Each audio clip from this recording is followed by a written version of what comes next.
बनारस के एक बहुत बड़े विद्वान थे पंडित देवदत्त।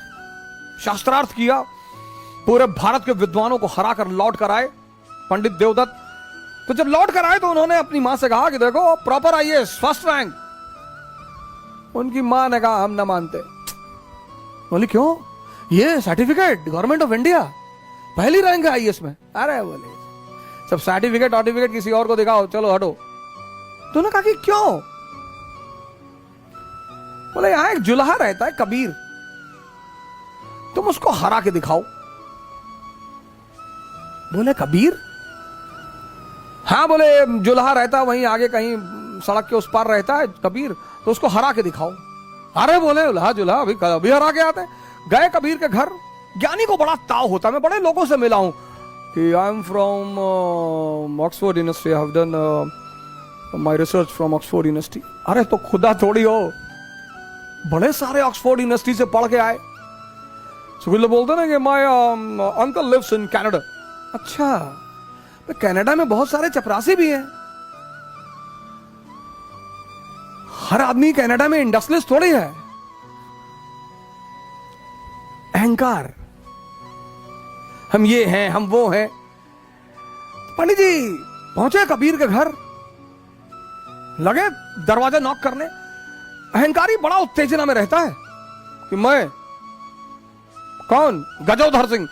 अरे गजोधर सिंह, लगे दरवाजा पीटने। तो उनकी बेटी निकली कमाली, बोली जी बताएं। बोले कबीर कहां? बोली वो तो बाजार गए हैं चद्दर बेचने के लिए। बोले चद्दर बेचता है? हाँ। बोले बुलाओ उसको। बोले वो शाम को आएंगे। अरे बोले शाम को नहीं, मैं इतना टाइम नहीं मेरा, बुलाओ। बोलो पंडित देवदत्त आए। अरे बोली वो अब कहां जाए बुलाने, वो कहीं बेच रहे होंगे, अब शाम को आएंगे, आप आइएगा शाम। हट, प्रोटोकॉल प्रॉपर आईएएस, बुलाओ अपने बाप। वो बेटी बेचारी भागते हुई बाजार गई। बोले कोई भौकाली आए हैं और बड़े फैल रहे हैं, बहुत चौड़ा हो रहे हैं। बोले क्या नाम है? बोले कोई बता रहे हैं कि प्रॉपर आईएएस है, फर्स्ट रैंक है आईएएस में, वो पंडित देवदत्त नाम है। कबीर ने कहा अच्छा तो बैठाओ, पानी वानी पिलाओ। बोले बैठ ही नहीं रहे, और पानी पीना तो दूर, आग उगल रहे हैं, वो एकदम मशीन गन बने हुए हैं। कबीर ने कहा अच्छा चलो। तो कबीर आए, पंडित जी मिले। उन्होंने पंडित जी को प्रणाम किया कि पंडित जी नमस्कार, शिष्टाचार है। हाँ हाँ हाँ हाँ ठीक है, तुम्हारा नाम कबीर है? बोले जी। हाँ। बोले हम तुमसे शास्त्रार्थ करने आए हैं। बोले हमसे? हाँ। बोले मैं फर्स्ट रैंक है मेरा आईएएस में, मेरा नाम सो एंड सो है और ये मेरी अपॉइंटमेंट लेटर है। अरे बोले आप इतने महान आदमी और आपको इतना कॉमन सेंस नहीं पैदा हुआ कि हमारे पास शिक्षा का अधिकार ही नहीं है? हम तो नीच जात के आदमी, जुल्हा, हम तो पढ़े ही नहीं। अनपढ़ से कैसे शास्त्रार्थ करोगे सरकार? बुद्धि मर गई आपकी।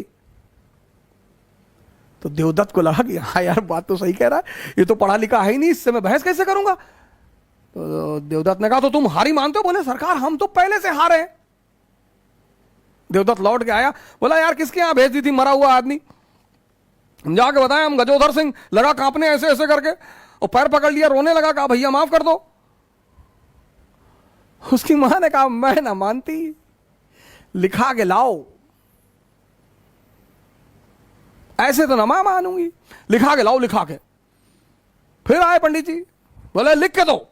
बोले पंडित जी आप कुछ प्रॉब्लम है आपको, जब मैं पढ़ा नहीं तो लिखूंगा कैसे? फिर इनको बड़ी बेइज्जती महसूस हुई कि हाँ यार पढ़ा तो है नहीं। तो पंडित उन्होंने कहा आप लिख लो जो आपको लिखना हो। तो उन्होंने लिखा एक कागज पे कि मैं कबीर पंडित देवदत्त से शास्त्रार्थ में हार गया। बोले इस पर दस्तखत कर दो। अरे बोले भैया दस्तखत ना हो पाए, अंगूठा लगा देते हैं। बोले हाँ लगाओ, जो भी लगाओ अंगूठा लगाओ। तो लगा के अंगूठा वो लेकर आए और कागज दिया अपनी मां को, कहा ये देखो अब मानती हो? तो मां ने कागज पढ़ा तो उसमें लिखा था कि मैं पंडित देवदत्त कबीर से शास्त्रार्थ में हार गया। तो मां हंसने लगी, बोली मुझे तो पता था कि तू हार जाएगा। पंडित जी बड़े सख्ते में आ गए, बोले अरे तो प्रिंटिंग मिस्टेक हो गया। फिर भाग के आए। तो कबीर ने कहा यार एक काम करो, 10-12 पेज में लिख लो, हम सब में अंगूठा लगा दे, बार बार आके परेशान ना करो, उनको चद्दर बेचने होता, खाने का टाइम है यार। तो पंडित जी 2-4 कागज में लिख लिए कि हम लिख के अंगूठा लगवा लिए। तो जितने कागज में लिखे लाके अपनी मां को दिए कि साहब ये है। हर कागज में लिखा हुआ था मैं पंडित देवदत्त कबीर से शास्त्रार्थ में हार गया। मामला बड़ा गंभीर हो गया। राजा के पास पहुंचा, सुल्तान, दिल्ली सुल्तान के पास मसला पहुंचा कि देवदत्त ने कहा कि पंडित सरकार ये तो बड़ा जो है बेईमान आदमी है, ये कुछ तंत्र विद्या जानता है सरकार, मैं लिखता कुछ हूं लिख कुछ और जाता है, क्या मेरे सामने लिखो। तो पंडित जी ने लिखना शुरू किया कि मैं पंडित देवदत्त कबीर से हार गया। तो सुल्तान ने एक बारा तमाचा खींच कहा खुद ही गलत लिख रहे हो। तो उसकी मां हंसने लगी, बोली तू कब समझेगा, तेरा अहंकार तेरी आंखों पर पर्दा डाल चुका है। ये होती है समझदारी।